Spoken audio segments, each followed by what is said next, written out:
Welcome in, belly up, have a seat, and grab a drink as we talk some Wingman fantasy football.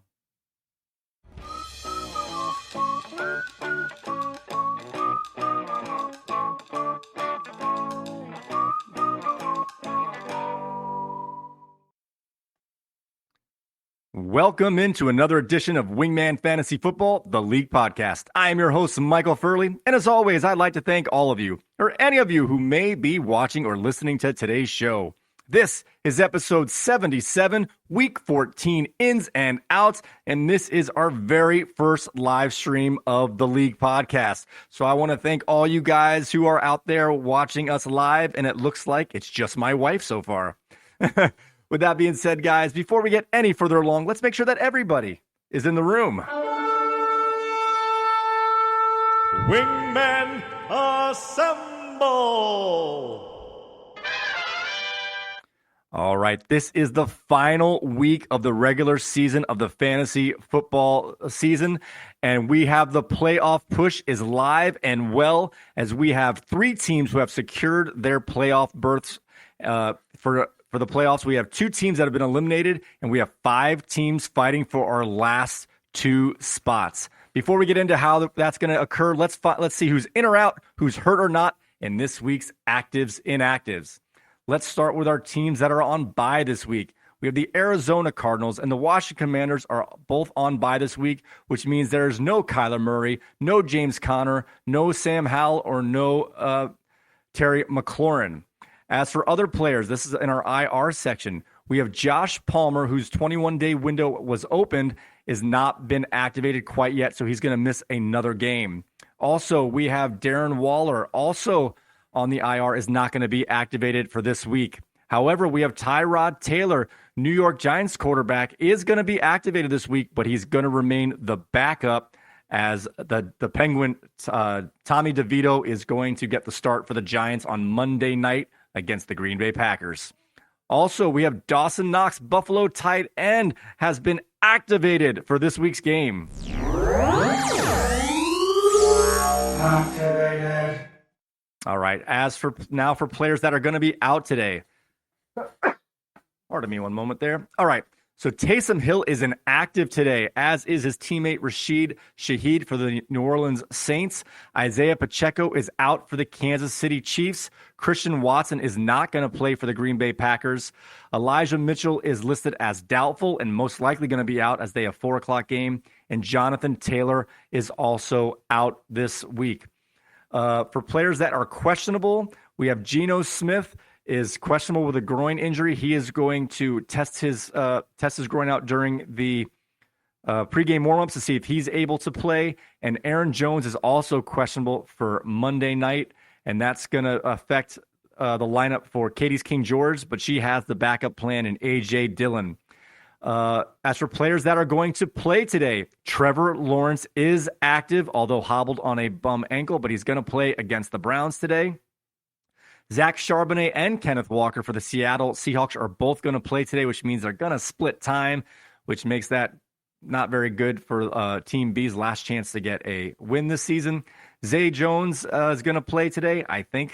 Joe Flacco is going to get the start for the Cleveland Browns. And Justin Jefferson, I just love this sound so much, is going to play today as he is officially been activated.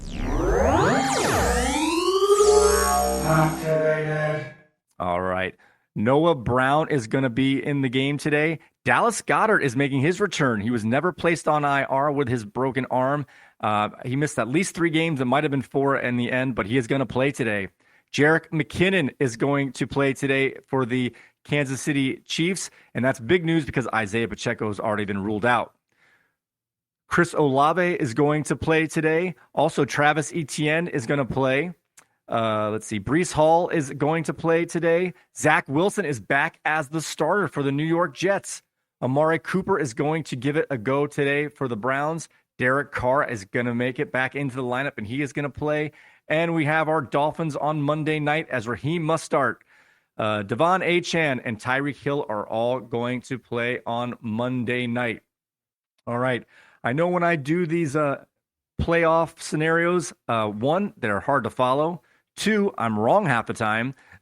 and it's very confusing. So we're going to do this the simplest way possible today, as we have 5 teams battling for our last 2 playoff spots. And we're going to tell you what's up for grabs today. Let's start with a couple teams that have actually already clinched their playoff berth. We have Paul's Cubert Rage and Jimmerson's Red Sox Nation are both live to get the division lead today and be the winner of the odd division and take home that regular season payout. If Paul wins, it is his. He will be the division winner. If he loses and Red Sox Nation wins, Red Sox Nation will be the odd division winner. Both these teams have already secured their first round bye, as they are going to be the 2 or 3 seed, depending on how today goes. So good luck to both you guys. There's actually some money on the line before the playoffs start, and that's today. As for our next team up, we have Alex's They Took Our Jobs is in 4th place at the moment, and he is up against Red Sox Nation, and he is going to need to win to get into the playoffs. If he loses, he can backdoor his way in, but it's going to be tough. So essentially for Alex's They Took Our Job, he wins and he's in. He loses, he's going to need a lot of help. On to our next group of players here. We have in 5th place, Nick's Waddle Away, and he's playing against King George, who's in 6th place. Both these teams have 7-6 records, and it goes this way. The winner is in. The loser is all but out. If King George loses, she is out. She does not have enough points to make up the ground. If Nick's Waddle Away loses, he can backdoor his way in, but he's going to need a lot of help. Let's go over how They Took Our Jobs and Waddle Away can back their way in with a loss. For them to get in with a loss, they would need the other player in that scenario to also lose. So if Alex loses, he needs Nick to lose. Actually, it doesn't matter because he has Katie. One of those teams is going to lose. So actually, so for Alex, if he loses, he would need Corey to lose and Reggie's Lion Eyes to lose, or if Reggie wins, to not outscore Alex by 20 points. As for Waddle Away, he's in a similar fashion. If he loses today, he will need Alex to lose. He will need Corey to lose. He will need Reggie to lose, or not have Reggie outscore him by 16.5 points. So there's a way to get in there, but you're going to need 4 things to happen to get into the playoffs, those guys. So just take care of business and you're in. On to our next guy here. We have Corey's Mac Daddy 2s. Congratulations to you, sir. You know what I'm referring to. Corey's Mac Daddy 2s is at 6-7, and he can get in today, but he does need a little bit of help. If he wins and Alex loses, he is in, because Mac Daddy 2s is by far way ahead in points of all these guys. So if he can get a tie at 7-7, he will win the tiebreaker with points. So he needs Alex to lose and him to win, and he is in. For Reggie's Lion Eyes to make it, he will need to win. He will need Alex to lose, and then he will need Corey to lose, and he will need to outscore Alex by 20 points, and King George to lose. On the chance that Waddle Away does make the loss, he would also have to outscore Waddle Away by 16.5 points. So it was still just as confusing, hopefully a little clearer. Let's just go over this one more time in the simplest ways without the points and all the other stuff. For Alex, you win, you're in. You lose, you're most likely out. Katie's King George, you win, you're in. You lose, you're out. Nick's Waddle Away, you win, you're in. You lose, you're most likely out. Corey's Mac Daddy 2s, you have to win, and you need Alex to lose. Reggie, you have to win. You need Corey and Alex and Nick to win, and you need to outscore Alex by 20 points. All right, guys. I would like to bring in a guest into our very first live stream here. I want to welcome in Mr. Jimmerson, a.k.a. Red Sox Nation. Welcome in our first guest to our live stream today, Mr. Jimmerson, a.k.a. Red Sox Nation. Good morning to you, sir. How are you doing today? Pretty good, Mr. Commish. How you doing today? I'm doing great. Thank you. You excited? You got a lot to play for today? You got a chance to get in the money on the regular season payout? Yeah. Today's going to be a big day, right? We got big matchups. A lot of movement can happen. And I'm looking for a Paul loss so I can slide into the division winner and take home some dollars. There you go. Yep, you're going to need Paul to lose, and you are going to have to win. That's the only scenario for you to win the division, but it's right there in front of you. And like I said earlier, I was looking at the projections here, and right now you are projected to you're down, but only by 1.5. And Paul's Cuba Rage is down by about 1.5 as well. So it's very close projection wise. But as we know, projections are pretty much meaningless. Exactly. Although we all look at them, right? We all want to have that better, higher projection going into the game. I set my lineups based on that power ranking. Absolutely. And it's how I make critical decisions. Yeah, exactly. All right, so we have 5 teams fighting for 2 playoff spots today. So you're not worrying about making the playoffs, as with your win last week and your 3-game winning streak, you have clinched a playoff spot. But we have a lot of managers who are going to be sweating throughout the weekend. Yeah, it's nice to have already clinched a spot, knowing I get the bye next week no matter what. Still a little stressful. I am playing for that division championship, so I'm really putting some thought into my lineup and making sure I can put the best starting 9 or whatever it is out there. So with that being said, yeah, are you locked into your players this week? Or are you going to tinker up to the last minute? I'm pretty much locked. I think the only position I'm looking at currently is James Cook, maybe changing for Zay Flowers. They both are different types of players. Zay Flowers may have a higher ceiling, but he's very risky. Cook, he just slides in and gives you those even points every week, sometimes a little more, sometimes a little less. So I don't know. It looks like a good matchup today with Kansas City. You could, high scoring game. So hopefully there's plenty of points for Cook in that game. You say that in years past, that Kansas City Buffalo game would be penciled in as a 55-point over/under. But I watched Kansas City a lot this year, and they're pretty hard to watch. I know. Well, I'm calling it from the heart here. I'm not using the head. I'm thinking that I'm hoping for a big time points for. So it sounds like you said you're pretty much locked in your lineup with a little maybe a one spot, your second flex kind of thing. Or is there anyone on a Red Sox Nation that you're worried about? Any of his players that scare you? Oh, you mean Paul's team? No, what did I say? Oh, my players. You're playing. No, sorry, I misspoke. You're playing against Alex. They took our jobs as team. Oh, Alex, sorry. No, that's my fault. Yep. Yeah, obviously it starts with the quarterback, right? Jalen Hurts is a scary guy to play against. He could, obviously put up 12. The Dallas defense is pretty good, and he can also put up 50. So, 3 tush-push touchdowns, and I'm done. So yeah, exactly. He's one of those guys. He's one of those guys that you just want to survive. You can keep him under 23 points. You feel like, all right, that's not the difference maker today. Yeah, he's got Cooper Kupp. Tough matchup against Baltimore. Alvin Kamara can scare me a little bit. I mean, not a little bit. He's playing Carolina today, right. That's a pretty good matchup for him. So we'll see. I got a lot of guys going into Monday night, so I always like that last minute push for points at the end there. So we'll see how that goes. That's one of Bernie's big tips is to have as many players as you have going as late as possible, so you have the hope, keep that hope alive. And honestly, there's been as many, if not more, comebacks on Monday night than holdoffs this year. Yeah. Well, look, I got 2 Dolphin players playing Monday night, and with that offense, and they're playing at home. I mean, Hill and Mostert could each score 2 touchdowns each in that game. So even if I'm down by 30, 35, it's not over by any means. Oh, I have Jordan Love going Monday night too, by the way. So my quarterback's also going that night. And they play the Giants. So there could be a lot of points Monday night. And it's a good situation for Love. And I've been, you kind of look at your players at this time of year. It's almost a good thing that that the Eagles lost last week, because it means Jalen Hurts is going to have to play, for Alex, that is anyway. He's going to have to play in more meaningful games later into the season. You'd hate for those guys to start resting players as they get into the later playoffs for us. Absolutely. Yeah, no, I play in another league. I have Jalen Hurts as my quarterback. So when they lost, I was like, good. That means he has meaningful games coming up. I know. I got a bunch of Niners, and I'm like, that 3-game losing streak was actually pretty darn good because everything's in front of them, but they've got to pretty much win out and hope for some help. So they're going to go for it. Exactly. So I think you're telling me before that you're going to be at the Dolphins game on Monday night. So you're going to see this in person.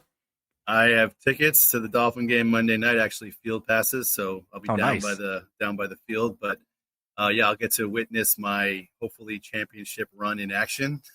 So are you going to slip a little note to Mike McDaniel, say get Mostert one more? Totally. Absolutely. Exactly. Keep beating Hill. And that's another good thing about just situationals for the season. Like with Hill going for this 2,000 yards and having it in front of him, they're gonna. I mean, obviously anything can happen with just the way the game goes, but like if he needs 60 more yards to kind of keep him on pace, they're going to try to get it to him. They're going to throw him 2 more passes they may not have otherwise. Let me ask you a question. What's your strategy with Derrick Henry this week? So no, at the moment I'm not. I have awful matchups this week over like just the red, the green. If you look at that Jonathan Taylor injury, he was going to be my number 2 running back, and it was going to be between Jacobs and Henry, and because Henry's been you can almost tell when he's going to have a good game. Yeah. Because it's based on if the games are close, if they're winning, and if it's they can't come back. So I don't like Henry against the Dolphins. No. I don't want Henry to be hurt, but if Henry was hurt this week, I would have played Tajay Spears in that spot. Yeah. Because he plays when they're down, and without Henry, he would play when they're tied. And I don't think he has the touchdown potential that they give Henry the ball a lot inside the 10, but he could take a screen for 25 yards any one of those times in a game where they're throwing all day long. Right. Yeah, I don't think it's a good matchup too. That's why I was asking. And then once they get down, they're going to be throwing a lot. Exactly. So I was looking for a way to not play him, but I was going back and forth once he got healthy. But if he was out, it was definitely going to be Spears. And then with I like Javonte Williams. I've been trying to get him in, and every time I play him, he has kind of an 8-point game. But Samaje Perine supposedly is banged up, although he's going to play. So I'm hoping that will take some of that pressure off of other backs getting work, and they're playing the Chargers. So this might be that one random Javonte Williams 30-point. I'm not expecting 30 points, but if he's going to get it, this would be the one to do it. It's the Broncos. Who knows? It's Russell Wilson. Who knows? Well, that's the other thing. I was not this week. So I'm debating on playing for defense Miami, who's been great, because Tennessee Levis can make mistakes because he's rookie, but he's been playing enough, so I don't think he's a smash play. But I have the Browns, who haven't been good lately, but they're playing against Jacksonville with a banged up Trevor Lawrence. So he's either going to be a statue.